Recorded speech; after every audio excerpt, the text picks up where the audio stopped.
está trabalhando esse mês com dinheiro, falando sobre dinheiro, porque a Bíblia fala muito sobre dinheiro. E semana passada a gente acabou conversando um pouco sobre como lidar com as riquezas.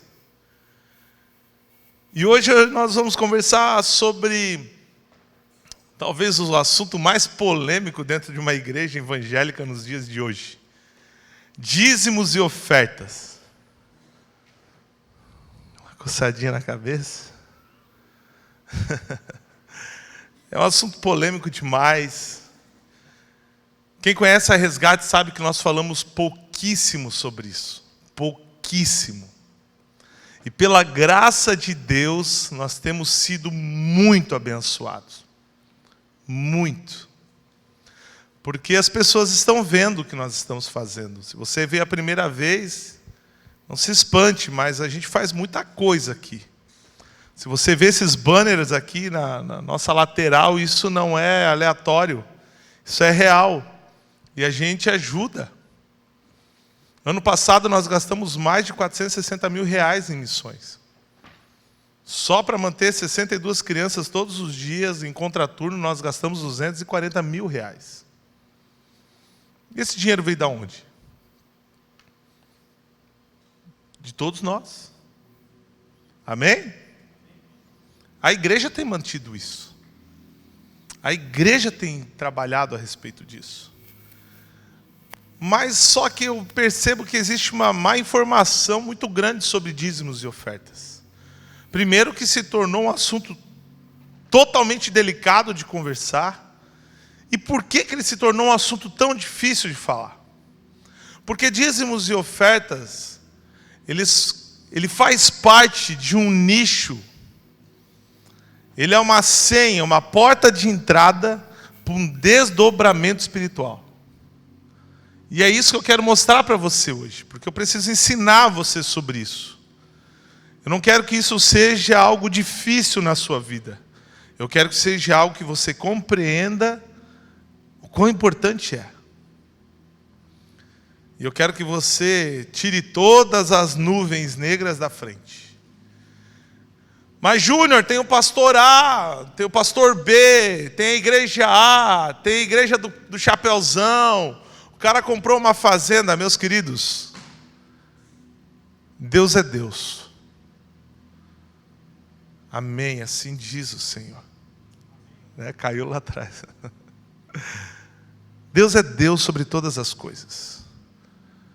Se os pastores não têm cuidado do dinheiro que os filhos têm trazido ao altar, eles vão pagar muito caro.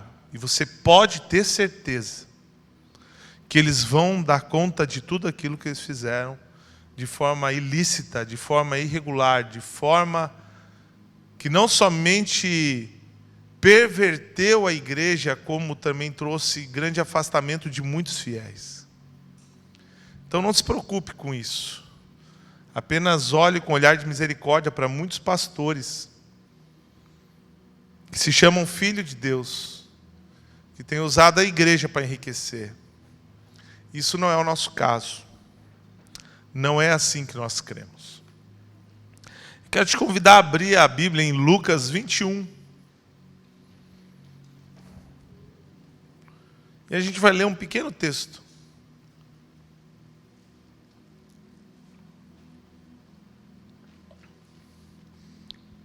Texto bem conhecido. Bem conhecido. Aonde a gente vê um Jesus bisbilhoteiro. E a história conta o seguinte: estando Jesus no templo, observava os ricos depositarem suas contribuições na caixa de ofertas. Por isso que eu chamei de bisbilhoteiro, porque ele ficava olhando quem estava dando a oferta e quem era quem. Então uma viúva pobre veio e colocou 2 moedas pequenas. Jesus disse: eu lhe digo a verdade, essa viúva pobre deu mais do que todos os outros. Eles deram uma parte do que lhe sobrava, mas ela, em sua pobreza, deu tudo o que tinha. Mas ela, em sua pobreza, deu tudo o que tinha. Existe um poder escondido na oferta. Pois a oferta existe, sempre existiu, em toda a história bíblica como um símbolo de reconhecimento que Deus é quem controla nossas vidas. Sempre existiu. Se você for ver no Antigo Testamento, existem 18 rituais de oferta. Existem ofertas de gratidão e ofertas de sacrifício. Ofertas de gratidão, você vê festa dos cereais, você vê um monte de festa onde representava várias coisas relacionadas à gratidão. E oferta de sacrifício relacionada ao pecado, a purificação do pecado do povo. E existiam 18 ofertas. O dízimo, que representa, na sua tradução, 10%, nem era tão 10% assim. Porque, na verdade, eles davam 23%. Em 2 festas eram dízimos, e em uma festa que acontecia a cada 3 meses eram mais um dízimo. Então, no total do ano, eles davam uma oferta total, um dízimo total de 23%. Mas é interessante como o judeu ele nunca se prendeu a valores e a percentuais. Por que o judeu é um dos povos mais abençoados da terra? Porque além da promessa que Deus deu sobre eles, eles entenderam aonde colocar o seu coração. E é isso que eu quero ensinar para vocês hoje. Essa chave, esse segredo, que abre as portas dos céus e faz com que os nossos corações sejam profundamente abençoados. Deus não está preocupado com valores, quantidades ou até mesmo o tipo de oferta. O que Ele quer saber é onde está o seu coração e o porquê Ele está fazendo este ato. Deus não está preocupado com valores. Não. Eu já vi irmãos aqui ofertarem 110 mil reais, 170 mil reais. Já vi. Mas não foi a oferta que até hoje me fez chorar. Um dia o Senhor, Ele se aposentou. E Ele pegou boa parte de toda a vida de trabalho dele. Ele trouxe no envelope com a sua esposa e falou assim: eu quero ofertar isso aqui na vida do Pepe. Que é um trabalho que acontece lá no Morro do Meio, que nós cuidamos de 62 crianças, como eu falei, tem um custo de 240 mil reais por ano. Quando ele saiu, eu comecei a chorar. Porque eu vi que aquilo ali não foi algo insignificante, aquilo ali foi representação de toda uma vida de trabalho, cara. Sabe, ele deu tudo que ele tinha ali. E aquilo me constrangeu. Porque eu ainda não sei se é assim. Então não te prende a valores. Não te prende ao tipo. Te prende ao ato. Ao que você está imprimindo na hora que você está ofertando a Deus. Isso pode ser aqui, isso pode ser no morador de rua, isso pode ser numa família que você conhece, isso pode ser em qualquer lugar. Oferta é oferta. O primeiro ponto a ser analisado é quem deu a maior oferta. Se Jesus diz que as ofertas entregues pelos ricos não foram a maior oferta, logo Deus vê o seu coração. Deus vê a intenção. E Deus vê a satisfação. Eu imagino que os ricos, quando eles foram entregar suas ofertas, iam com muitas pompas, porque lá eles carregavam moedas e fazia muito barulho. E eu imagino que 2 moedinhas não fazem muito barulho. E não existia pompa naquela mulher. Mas naquela mulher existia sacrifício. Verdadeiro. Real. Aquela mulher, ela impressionou Jesus. Ser reconhecido por Deus abre uma das maiores portas existentes. Não é a porta da riqueza ou qualquer outro tipo de desejo humano. A porta aberta se denomina dispensação de graça. E ela é regida por uma lei. A lei da semeadura. E eu quero que você abra a sua Bíblia lá em 2 Coríntios, capítulo 9. E Paulo escreve sobre a lei da semeadura, e ele diz assim, em 2 Coríntios, capítulo 9. Na verdade, quanto a esse serviço ao povo santo, não preciso lhe escrever. Sei quanto estão ansiosos para ajudar, e expressei às igrejas da Macedônia meu orgulho que de vocês, na Acaia, estão prontos para enviar uma oferta desde o ano passado. De fato, foi sua dedicação que incentivou muitos também a contribuir. Ainda assim, envio esses irmãos para me certificar de que vocês estão preparados, como tenho dito a eles. Não quero elogiar vocês sem razão. Que vexame seria para nós, e ainda mais para vocês.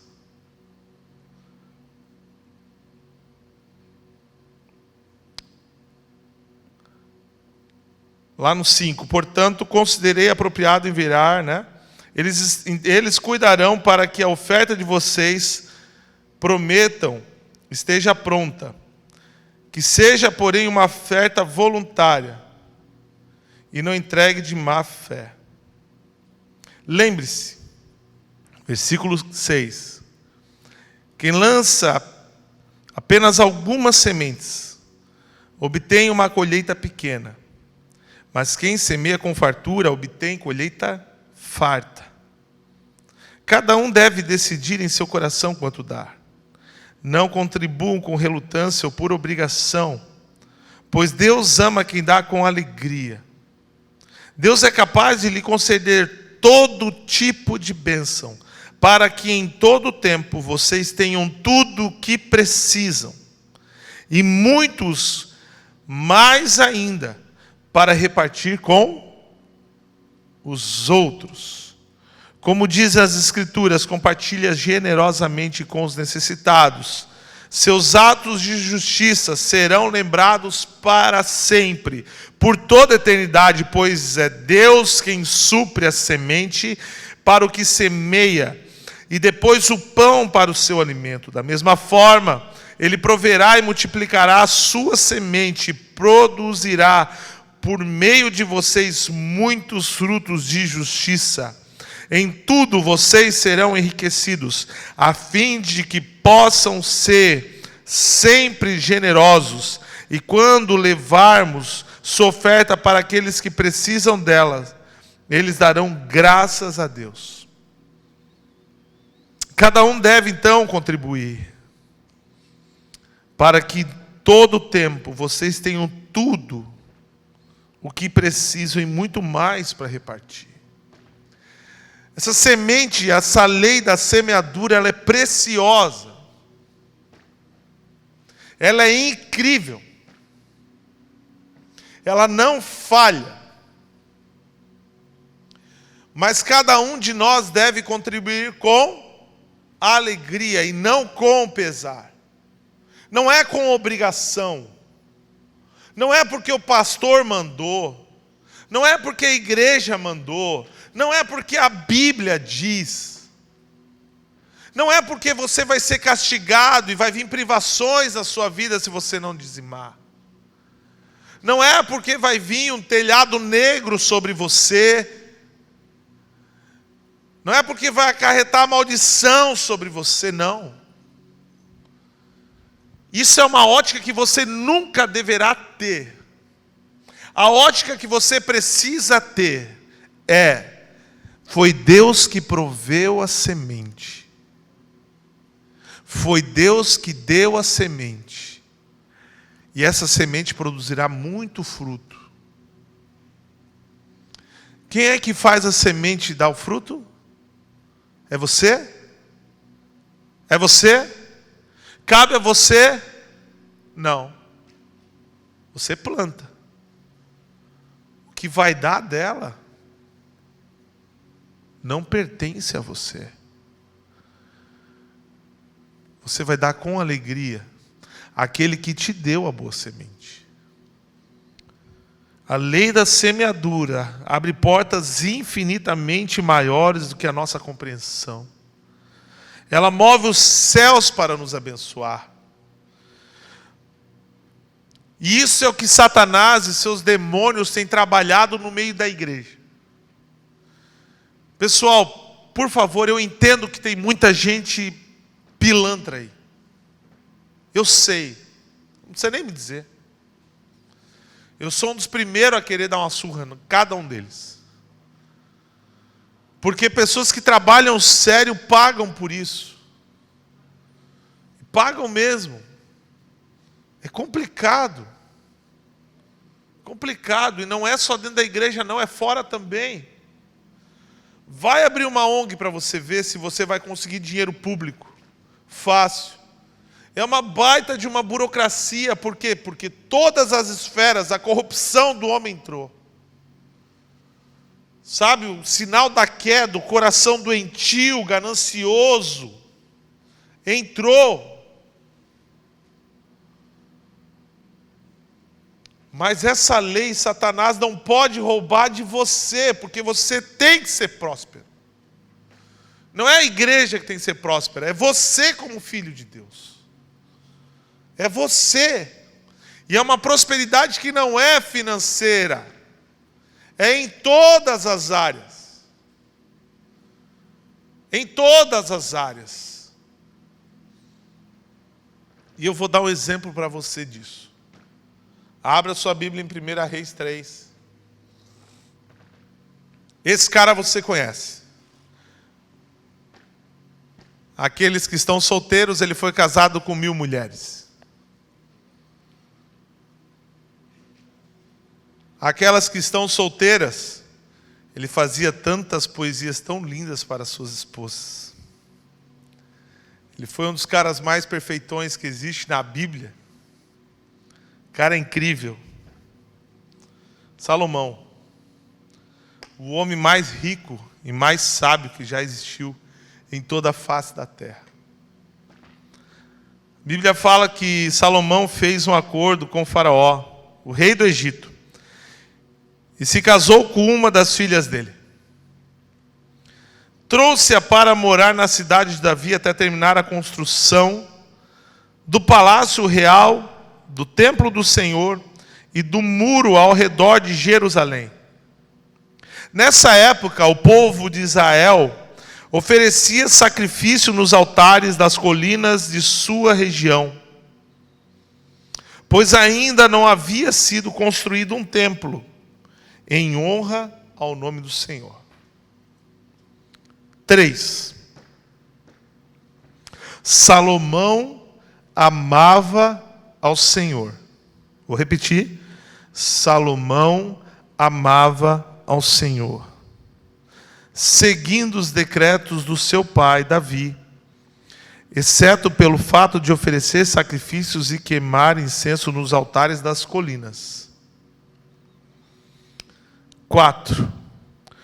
O lugar de adoração mais importante ficava em Gibeon. Por isso,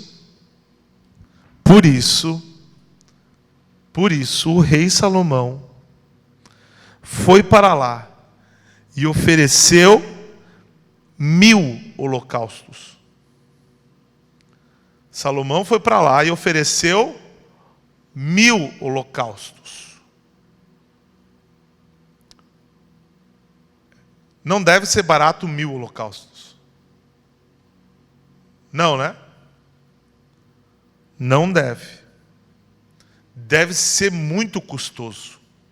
E o que me chama a atenção aqui, porque oferta de holocausto era em demonstração de arrependimento, reconhecimento dos seus pecados e da necessidade de ser purificado.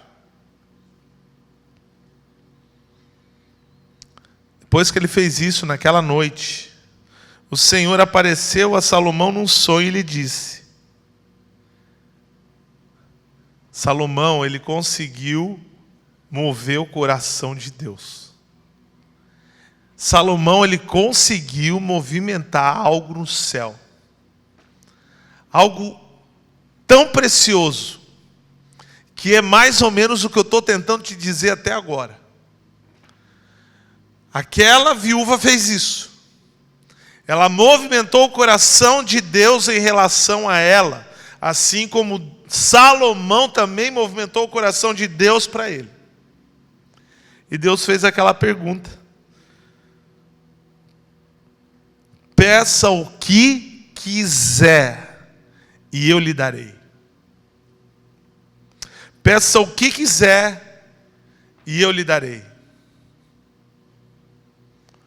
Salomão respondeu: tu mostraste grande amor leal ao teu servo, meu pai, Davi, pois ele foi fiel, justo e verdadeiro diante de ti. Agora continuaste a mostrar teu grande amor leal, dando-lhe a um filho para sentar-se em seu trono.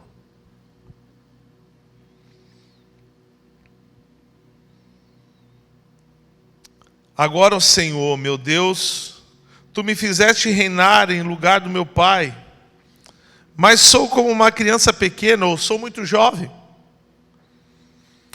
que não sabe o que fazer. Aqui estou, no meio do teu povo escolhido, numa nação tão grande e numerosa, que nem se pode contar. Agora aqui foi o segundo acerto de Davi, de Salomão. Versículo 9. Dá a teu servo um coração compreensivo, para que eu possa governar bem o teu povo e saber a diferença entre o certo e o errado. Pois quem é capaz de governar sozinho esse teu grande povo? E o Senhor se agradou do pedido de Salomão. Por isso Deus respondeu: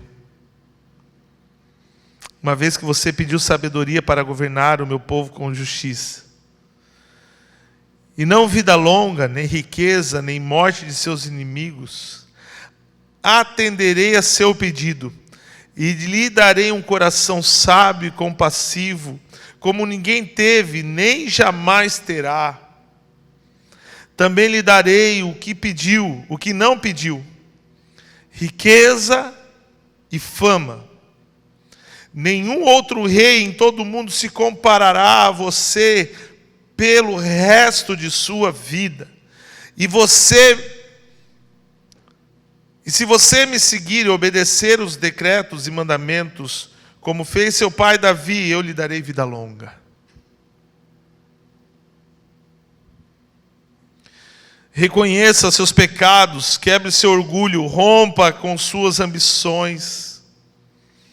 Deus quer te fazer próspero, mas antes Ele precisa te habilitar. Vendo no seu coração humildade, caridade e total entrega. Salomão, ele podia ter pedido qualquer coisa, mas Salomão, ele descobriu uma chave preciosa. Quando você entrega para o Senhor algo com as ambições certas, com a direção certa, no foco certo, na visão correta, rompe os céus. Você chama a atenção de Deus. Você chama a atenção do Senhor.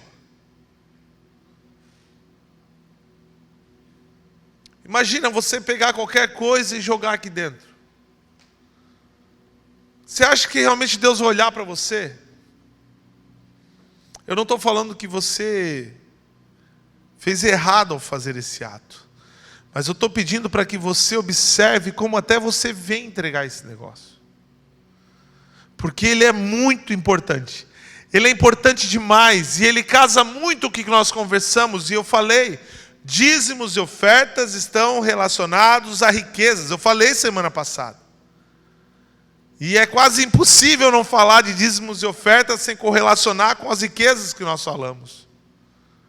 Até as ofertas que você oferta para o seu próximo. Não pode ser de qualquer jeito.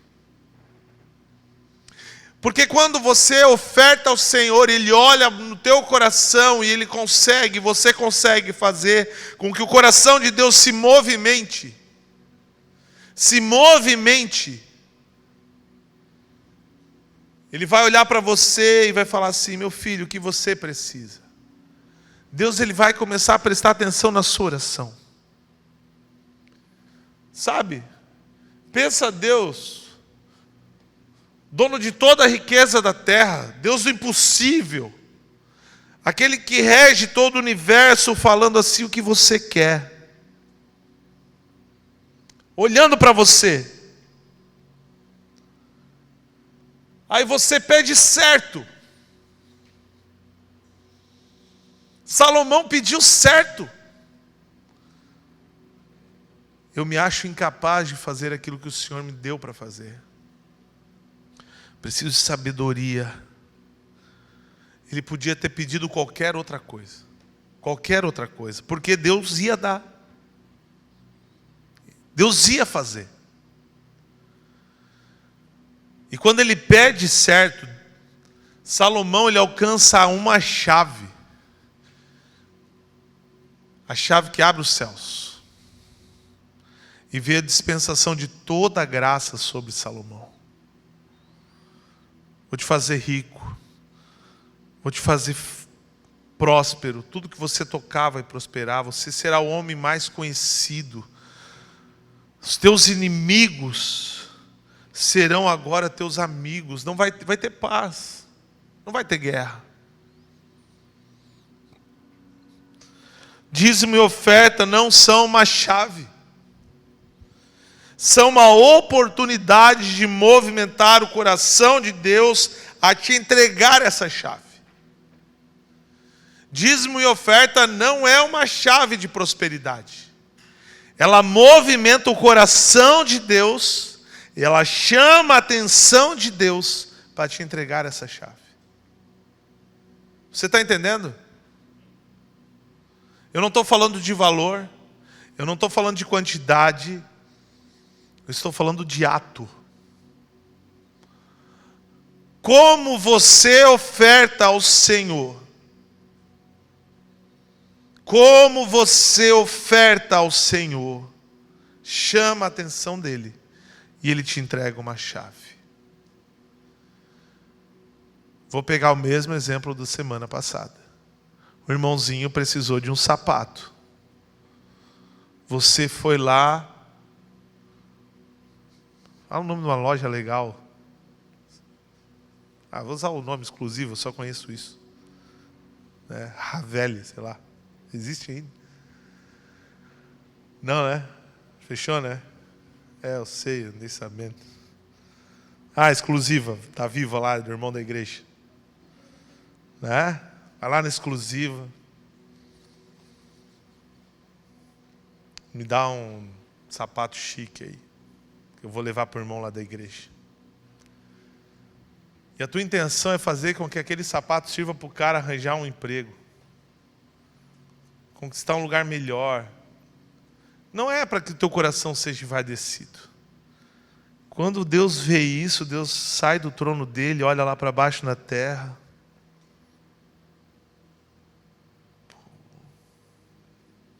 Exclusiva. Dá uma chave aí para mim. Preciso entregar para esse cara uma chave. Ele entendeu. Ele entendeu. Aí ele vai chegar para você e falar assim: o que tu quer? Aí ele vai ouvir a tua oração assim, ó. Ai, Deus. Só queria uma esposa bonita. Pega a chave de volta. Não, tô brincando.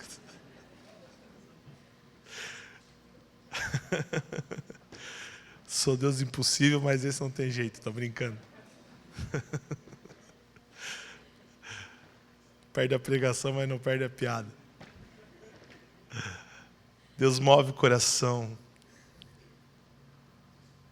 E Ele entrega uma chave para você. Sabe aquele cara que você não vê parado e dá tudo certo na vida dele? E quando tu se aproxima dele, tu vê que ele é o cara mais generoso do mundo. E não para de dar tudo certo. sabe? Dá raiva dele, porque dá tudo certo na vida dele. Ele entendeu. Ele entendeu. Os céus se abriram. Os céus se movimentaram.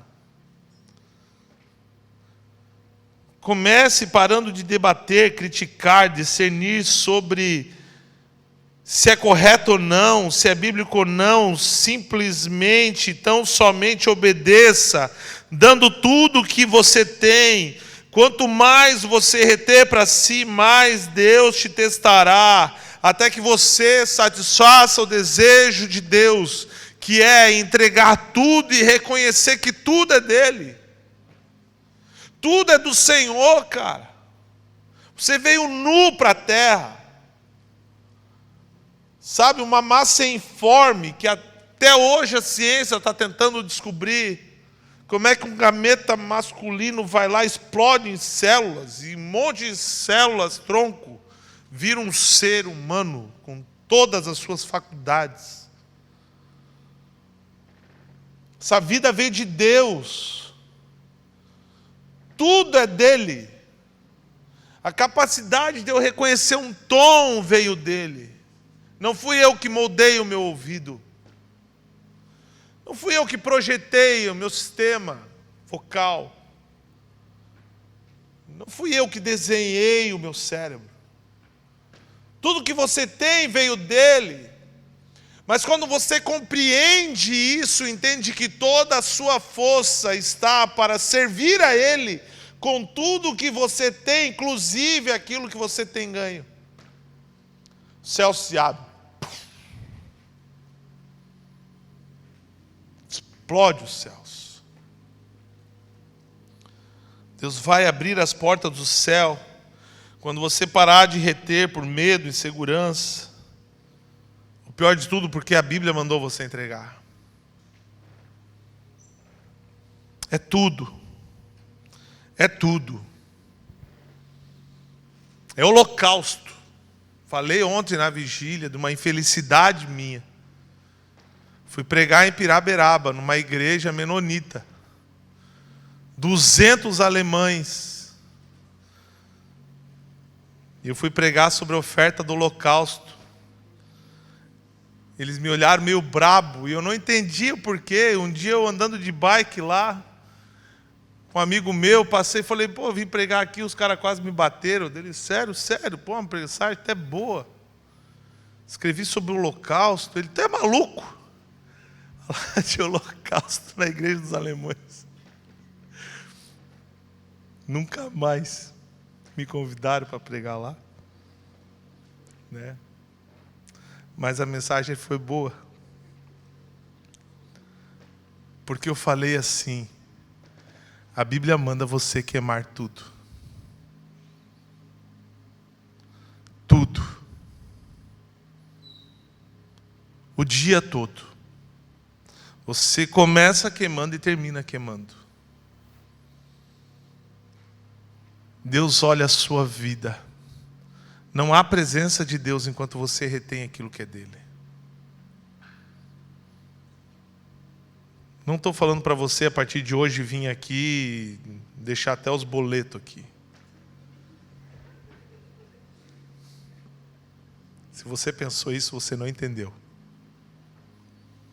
Comportamento sendo transformado agora em identidade. Comportamento, eu vou e oferto. Identidade, eu possuo uma identidade abençoadora. Eu vivo para servir. Isso começa até quando a sua mãe, ou seu pai, ou seu vizinho pedir para você fazer qualquer simples coisa. Faça isso para o Senhor. Cada reclamação pode te custar caro. Não dê com pesar, mas com alegria. Alegria porque você foi alcançado em misericórdia e tudo que você possui foi de graça. Você recebeu tudo de graça. Tudo de graça. Tudo. Isso é dízimo e oferta. Por que muitas pessoas não são abençoadas? Por que muitas vezes se ouve falar, deixe de ser mesquinho? Porque as pessoas que são mesquinhas, elas se contentam com o pouco que cabe na mão delas. Eu vou reter isso porque isso aqui é minha comida de amanhã. E a palavra de Deus diz que você deve ver cada dia o seu mal. Dia de amanhã cabe ao Senhor cuidar de você. O filho do Senhor não mendigará o pão. Mateus 6. Porque assim como ele cuida dos lírios que se vestem com roupas mais lindas do que Salomão em todo o esplendor da sua glória, vestiu, foi o Senhor que deu. Assim como os passarinhos que não se preocupam com o que comer e beber, porque o Senhor provê. Busque em primeiro lugar o reino de Deus e a sua justiça, e todas estas coisas lhe serão acrescentadas. Nunca vai faltar nada para você. Sabe a bênção de Salomão? Você pode ter a mesma coisa. Exatamente a mesma coisa. Repito a pergunta de semana passada. O que você faria se Deus te desse 50 milhões de reais?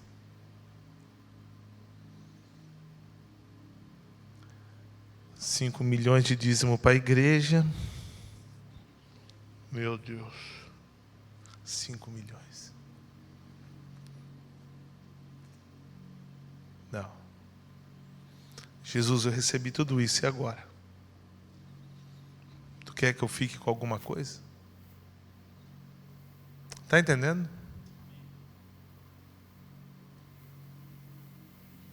Se abre os céus. Eu conheço muitos homens assim. Um dos homens que são assim é o dono da maior rede de rádio da América Latina. Corrigindo, da América. Porque ela vai da América do Norte até a América do Sul. Maior sistema de rádio. Faz transmissão todos os dias da palavra de Deus. Esse cara nasceu em lar pobre na Inglaterra. Era um simples mecânico. Era um simples mecânico. Esse simples mecânico foi trabalhar muito novinho. Chegou, a oficina estava fechada. E tinha um bilhete falando: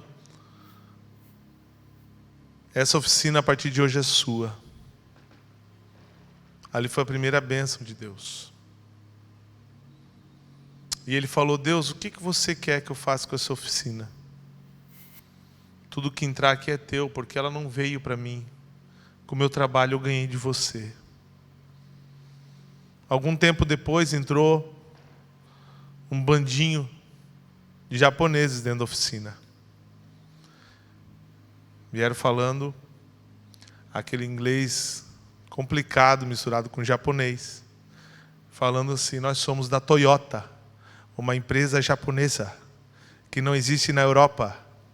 Todo carro da Toyota que vender aqui na Europa, $1 será seu. Desculpa, 1% será seu. Ele é um dos homens mais ricos do mundo.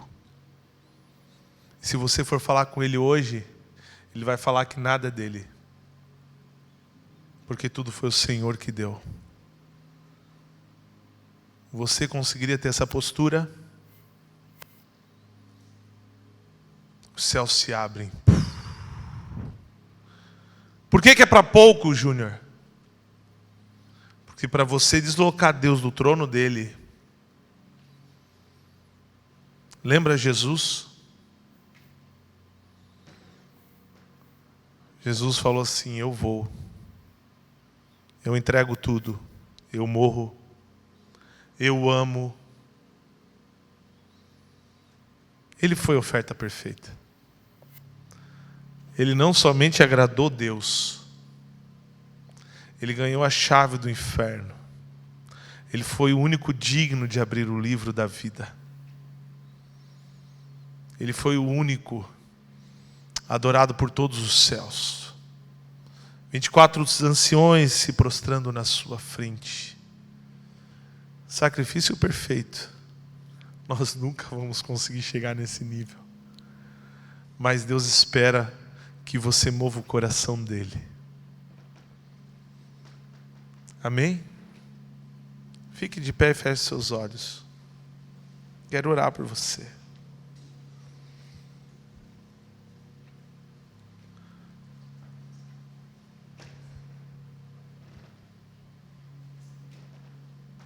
Senhor Jesus, o Senhor sabe que não é fácil para mim falar sobre dízimos e ofertas, porque eu sou um pastor dessa igreja, e muitas vezes não entendem que essa mensagem seja para a vida, porque muitos sacerdotes, Senhor Deus, têm usado de forma errada a chave do tesouro dos céus. Mas eu não quero que essa igreja seja rica, o Senhor sabe disso. Eu quero que os teus filhos prosperem. Não somente com riquezas, mas, Senhor, em todas as áreas. Tendo todos os céus à disposição para eles viverem aqui como filhos do Senhor. Transforma o coração dos meus irmãos. Transforma o coração dos meus irmãos, Pai, para que eles possam usufruir de uma vida significante no Senhor. Não mais pensando em acumular tesouros, acumular riquezas, acumular bens, transpondo todo o seu coração, Senhor, a um estado servil e subserviente à vontade de Deus, entendendo que é Deus que dá todas as coisas, entendendo que é Deus que concede todas as coisas, e que nós temos que viver para o nosso próximo, vivendo intensamente para o bem do nosso próximo. Senhor Deus, tirando, Senhor, a injustiça, tirando a injustiça deste mundo. Jesus, queremos mover o teu coração dos céus, para que o Senhor se surpreenda, Senhor, com a nossa pequenez e quanto esse ser pequeno pode fazer. Quanto nós podemos entender, Jesus, nos faz entender que dízimos e ofertas, Pai, não é um dinheirinho que eu separo todo mês para entregar na igreja. É a minha oportunidade, Senhor Deus, de mover o teu coração, chamar a tua atenção, dizendo: eu não sou dependente desse dinheiro, não sou dependente de riquezas, não sou dependente de bens, eu dependo do Senhor, e tudo que eu tenho é teu, e tudo que eu sou a ti pertence. Toma-nos em tuas mãos. Amém. Adore o nome do Senhor.